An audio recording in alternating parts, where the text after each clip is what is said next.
నియోజకవర్గం పట్టణ ప్రజలకు, మీడియా మిత్రులకు, ఇక్కడ విచ్చేసిన ఉపాధి కూలీలకు నా యొక్క ఉదయపూర్వక నమస్కారాలు. నందికొట్కూరు నియోజకవర్గం మహిళా కాంగ్రెస్ ప్రెసిడెంట్ షాజహాన్ బేగం.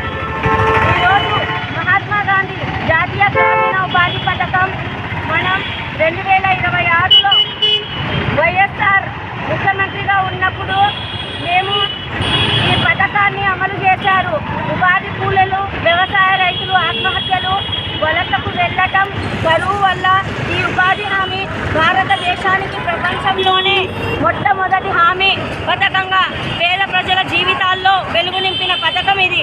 అలాంటి పథకాన్ని ఈనాడు నరేంద్ర మోడీ గారు 2025 డిసెంబర్న బీబీజీ రామ్జీ అని మహాత్మా గాంధీ గారి పేరు తీసేసి బీబీజీ రామ్జీ చట్టాన్ని బిల్లు పార్లమెంట్లో అమలు చేశారు.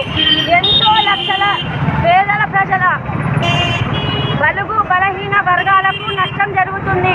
ఇంత జరుగుతున్నా ఇప్పుడు ఉన్న కూటమి ప్రభుత్వం ఒక్క మాటైనా మాట్లాడకుండా గమ్మున ఉంది. కానీ పేద ప్రజలపైన, బడుగు బలహీన వర్గాలపైన, మన దేశ పేద ప్రజలపైన, మహాత్మా గాంధీ గారి పైన, మోడీ గారికి, ఒక ప్రధానమంత్రి అయిన మోడీ గారికి ఎటువంటి గౌరవం ఉందో మీకు అర్థమవుతుంది.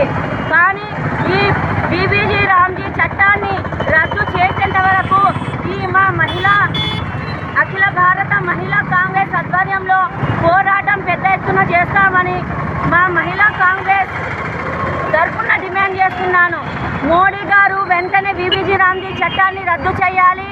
ఉపాధి కూలీలకు రోజువారీ జీతం కూలీ 600కు పెంచాలి. వాళ్ళకి 200కు పని దినాలు పెరగాలి. ఈ మహిళా కాంగ్రెస్ నందికొట్కూరు ప్రెసిడెంట్గా డిమాండ్ చేస్తున్నాను.